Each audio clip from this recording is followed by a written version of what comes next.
Drama serial लाडली, क्या नाज़ो मरियम को माफ़ करके इस घर में रहने देगी?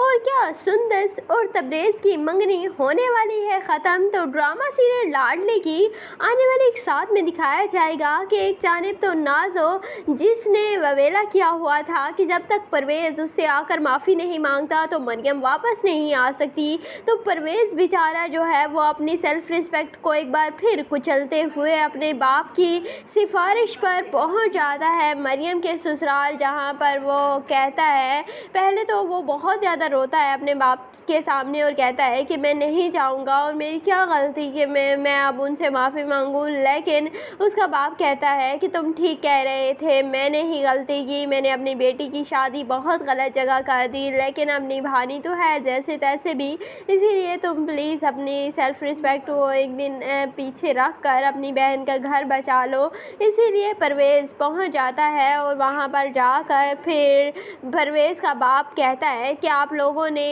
ये मशरूत किया था कि जब तक परवेज़ आकर माफ़ी नहीं मांगता तब तक मरियम इस घर में वापस नहीं आ सकती, इसीलिए मैं अपने बेटे को अपने साथ लाया हूँ और ये माफ़ी मांगेगा नाज़ो से। और फिर परवेज़ जो है वो हाथ जोड़कर नाज़ो के सामने माफ़ी मांगता है, वो भी सबके सामने ही। तो नाज़ो उसे बहुत अच्छा बनकर माफ़ कर देती है और बेचारी मरियम का दिल भी खून के आंसू रोता है कि ये कैसे लोग हैं। और उमर, जिस वक्त मुझे उसकी सबसे ज़्यादा ज़रूरत थी, और ऐसे ही मौके होते हैं जब मियाँ बीवी को एक दूसरे का सहारा बनना चाहिए, और मुझे लगता है कि शादी होती इसीलिए है कि दुख दर्द में कोई किसी का सहारा बने।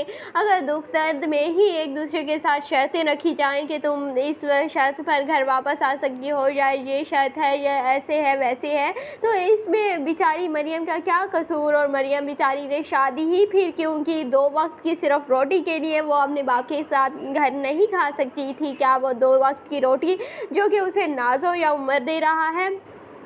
दूसरी जानिब परवेज़ अब बहुत ज़्यादा रोएगा और उसका बाप भी बहुत ज़्यादा शर्मिंदा हो जाएगा और परेशान होगा अपने फ़ैसले पर कि उसने सिर्फ दौलत को देखते हुए और अपने दोस्त का मान रखते हुए, कि उसे लगता था कि उसका दोस्त बहुत अच्छा है, वो उसकी बेटी का ख्याल रखेगा, लेकिन ऐसा कुछ भी नहीं हुआ। जब नाज़ो के इरादे पहले से ही वाज़ेह थे तो उन्हें शादी करनी ही नहीं चाहिए थी, लेकिन वो भी अपनी जगह ठीक थे। आजकल का दौर जहाँ पर रिश्ते ही नहीं मिलते, उमर जैसा एक शरीफ इंसान मिला, लेकिन वो शरीफ भी क्या करे जब उसने सारी बातें ही अपनी बहन की माननी है, और वो एक कठपुतली है अपनी बहन के हाथों। सारी बातें उसने सिर्फ अपनी बहन की माननी होती हैं, अपना दिमाग तो उसका है नहीं, बस जो बहन ने कह दिया वही सर आंखों पर, उसी बात पर ही अमल होगा। बेचारी मरियम जाए भाड़ में, बेचारे सारे जाए भाड़ में, और उसी की बात ही ऊपर होनी चाहिए। और दूसरी जानिब नाज़ो तो मरियम को और भी ज़्यादा टीज़ करेगी और मरियम बेचारी के साथ और भी ज़्यादा मिसबिहेव करती रहेगी,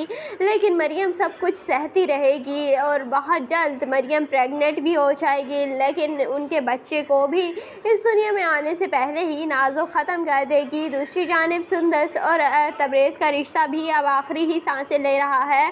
तबरेज़ बहुत जल्द सुंदस से मंगनी ख़त्म करके दूसरे मुल्क वापस चला जाएगा। तबरेज़ का हाथ पकड़ना इतना ज़्यादा माइंड करती है और तबरेज़ को भी ये बात बहुत बुरी लगती है, और फिर तबरेज़ जो है वो सुंदस के साथ कहता रहेगा बाद में भी, लेकिन तबरेज़ ज़्यादा बर्दाश्त करने वाला नहीं, इसीलिए वो ये मुल्क ही छोड़कर चले जाएंगे। लेकिन असल में मसला ये है कि तबरेज़ के बाप को चाहिए पैसे, और वो इस मुल्क में आए ही पैसे लेने के लिए आए हैं, और उन्हें लगता था कि सुंदस से उनकी शादी हो जाएगी तो वो पैसे लेकर भाग जाएंगे, लेकिन सुंदस की शादी होने वाली नहीं, क्योंकि उसके वालिदैन ने भी साफ साफ इनकार कर दिया कि अभी हमारी बेटी पढ़ रही है तो हम शादी नहीं करेंगे।